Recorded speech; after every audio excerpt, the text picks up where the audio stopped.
Salutations everyone, this is Razor bringing you guys another Overwatch 2 video today, talking about our flying DPS queens, Pharah and Echo. Starting off the Pharah gameplay now, and then we'll get on to an Echo gameplay for the later half of the video.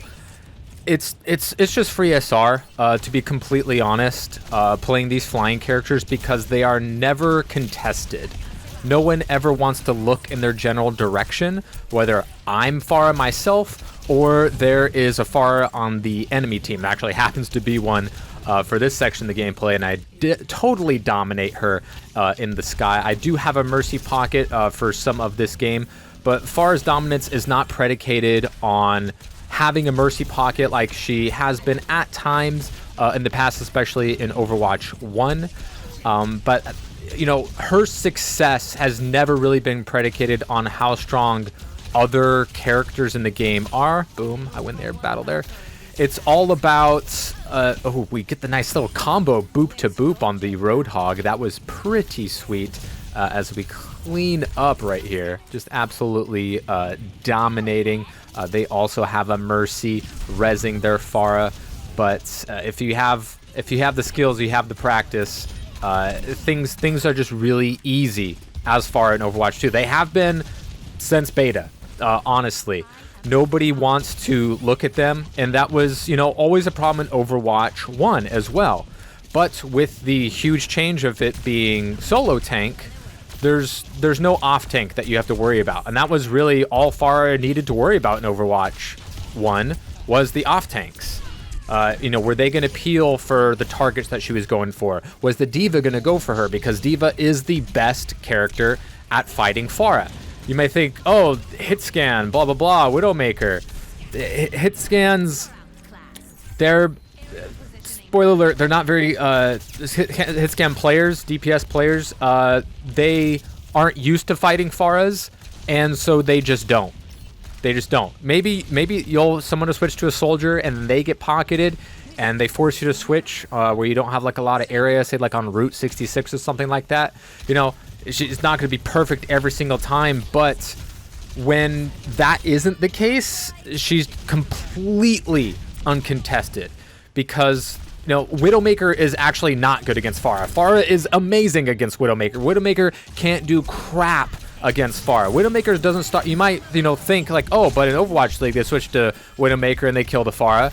Yeah, that's Overwatch League. Like that's, you can't force you know, the lower meta based off of what you see the best 100 people in the world do.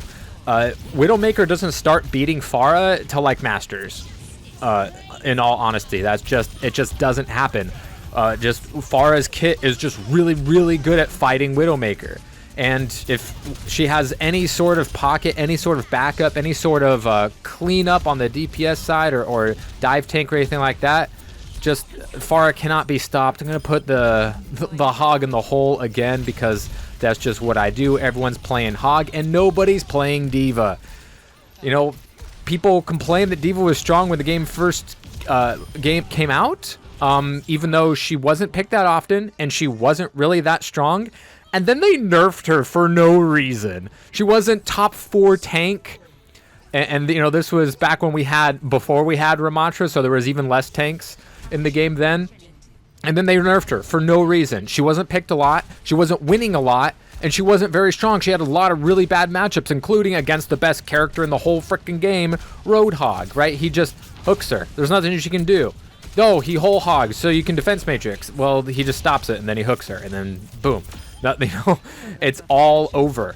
And you don't even need support with Pharah. I mean, it definitely can help. It can put it over the edge if the enemy team is somewhat competitive, if the combatants are trying to mitigate your damage, but people never ever learned how to fight against Pharah. It never happened in Overwatch 1. No one ever learned how to fight Pharah. People just didn't play Pharah, so nobody learned how to do it. Nobody bothered to do it. They would still get mega stomped by Pharah, but that was 1 every 50 games, so that was, you know, something you didn't really have to worry about. But that didn't change in Overwatch 2, and the tools to stop her became less and less because nobody plays D.Va. She's the best answer to Pharah. She eats the rockets. She can contest her in the air.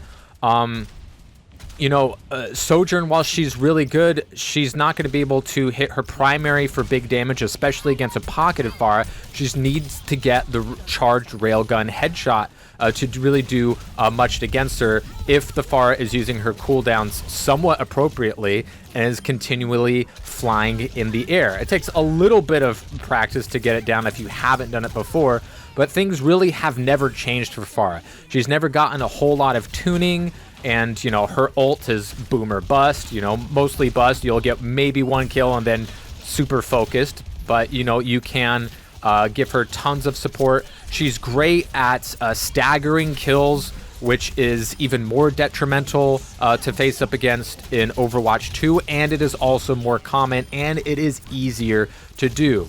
So from the tank position, Roadhog can't hook her. Reinhardt can't do anything against her.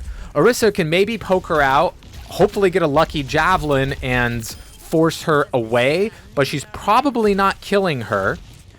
Meanwhile, she's just a free damage to Pharah because there's no shield anymore for her.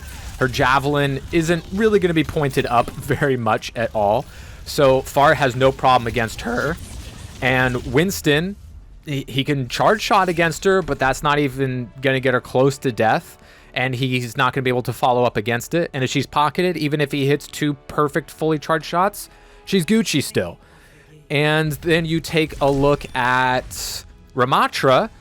He's actually, you know, pretty decent in that he has that long range ability if he hits headshots, and he has, of course, the ability to ground her.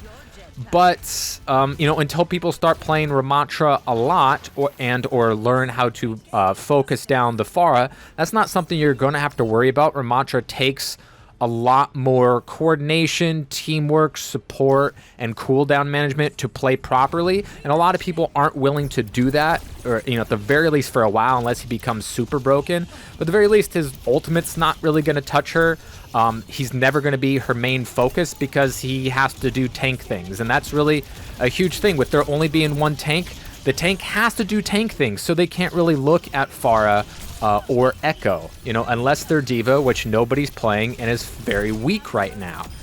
And, you know, unless you have a hit scan that is also being pocketed, popping off, then things are going to be really rough. And Echo is really good. She's faster, she can get in the fray, and she is good in some maps where Pharah isn't going to be as good. She's not going to be as boom or bust. And she still has the ability to get in a quick kill, especially, let's say you're attacking on hybrid. For that first point, she can get a cheeky little angle. They're looking, you know, for what your comp is, blah, blah, blah. You fly in right on top of them, sticky bomb laser, boom, they lost their healer, or they lost their main DPS threat or something like that, right? She's good against Bastion. Well, Bastion isn't bad against her since he does insane damage in both modes. She's not as easy to hit as Pharah is with her cooldowns, and she can focus him down a lot better than Pharah as well. So a lot of people are playing Bastion right now. He is an easy target for the sticky grenades and a good follow-up, and, you know, a bit of a Firefly. It's not easy to track down an Echo, even if she is in your face. She is a bit easier for the hit scans to take down than against Pharah, but she definitely has that big explosiveness. Her ultimate is very weak in Overwatch 2. You know, no one I'm seeing is getting any value against you know, with her ultimate.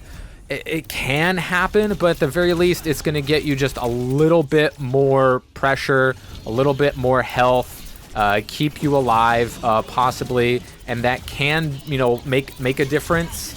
And as you can see, I dropped my duplicate here, as we already killed their Orisa, so it doesn't matter who I duplicate, it's going to give us an advantage in this fight. We're going to clean up. We're not going to lose anybody, especially myself, so now, because since I'm a bit of a tiny tank, and we can pick up these follow-up kills, you know, ideally. But then the The Cassidy takes me down. Cassidy is actually pretty good, especially against Echo. Not bad against Pharah, but as far as getting pocketed, Cassidy will be completely useless. But since Echo isn't going to be as high in the sky nearly as much, Cassidy just needs to hit that mag grenade and she's pretty much dead. So that can be free. I feel like a lot of people are sleeping on Cassidy, especially as a counter pick to threats that are pretty annoying, things that get in your face. It's not going to be as good against Tracer. I feel like he's a little bit better against Genji now. You know, as I've mentioned before with the mag grenade, we're losing the ability to stop the flankers, but we are doing much more consistent damage, and it's pretty easy. You can go toe-to-toe against any DPS very easily and quickly outside of like Mei, you know, maybe Bastion, or, you know, a Genji or Tracer that's just really, really good with their cooldowns and movement. But as far as Echo goes, her ability to be unaccounted for is not to be trifled with. She does get a bit more attention than Pharah because Pharah has slow rocket. She doesn't get that instant burst kill nearly as often as Echo can with her focus beam, and especially when in conjunction with her sticky grenades. So people can get a little bit more annoyed at Echo and try to turn their attention to her and focus her down a little bit more than Pharah. But Pharah, when she hits, she is going to hit better than Echo. Echo can be a bit more consistent, especially in a wider variety of maps. So if you still want to stay in the air, either of those are going to be good choices for almost any map. You know, there's a couple, like, you know, maybe like Mecha Base, or, you know, depending on the comp, it might not work in like Night Market or things like that. But you can definitely make it work, depending on what type of style your team is going for, what tank you have, and what the enemy tank has.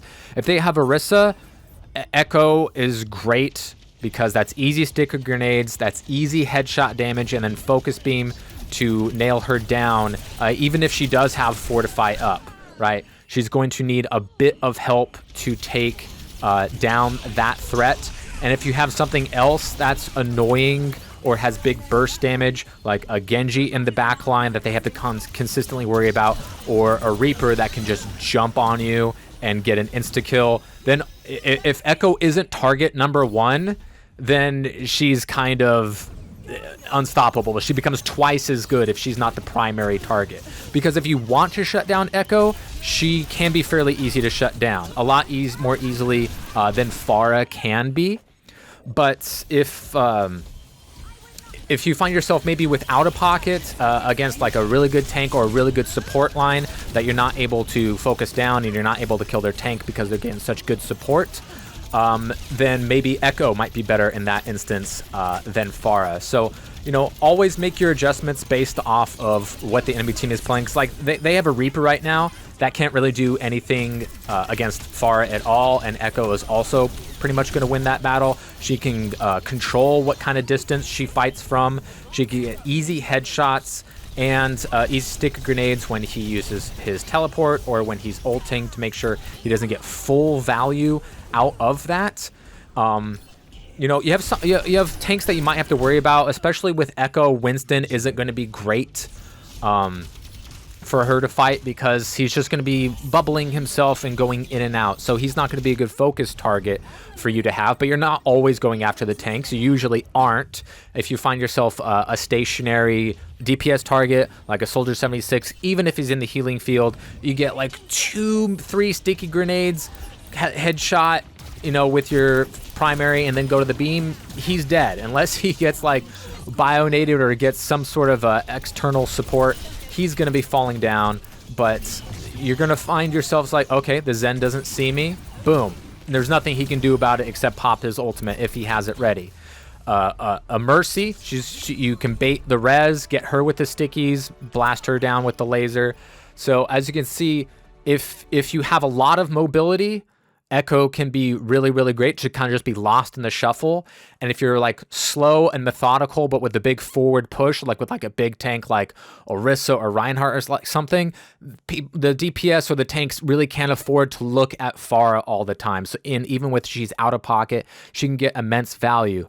People never learned how to fight these sky beasts, and maybe they never will because nobody's picking them and forcing them to learn the matchup. But you can take advantage of that. I know I have been.